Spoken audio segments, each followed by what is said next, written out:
सबसे पहले मैं वादा निभाऊं की पूरी टीम को बहुत बहुत बधाइयाँ दूंगा, जिन्होंने बहुत शानदार फिल्म का निर्माण किया।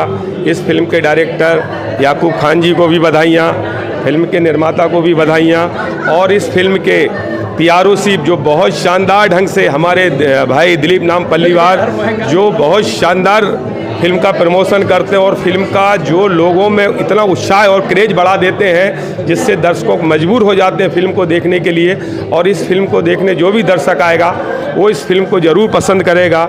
इस फिल्म के वितरक श्री लाभांश तिवारी जी ने बहुत शानदार ढंग से प्रमोशन किया है और फिल्म की पूरी यूनिट को मेरी तरफ से बहुत बहुत बधाइयाँ। Thank you. आज लॉकडाउन के बाद, सेकेंड लॉकडाउन के बाद वादा निभाऊं Chhattisgarhi film regional picture release हुई है।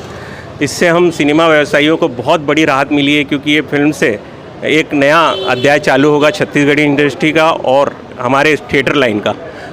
कोविड में सिनेमा घर पूरी तरह से बंद थे। उस अवधि में बहुत सिनेमा घर संचालक बहुत लाचार हो गए, बहुत आर्थिक तंगी में गुजरा सिनेमा व्यवसाय। अब जब सिनेमा खुल रहा है तो इस तरह की छत्तीसगढ़ी फिल्मों का प्रदर्शन होगा तो निसंदेह वापस हमारी सिनेमा इंडस्ट्री लाइन पे आएगी, पटरी पे आएगी।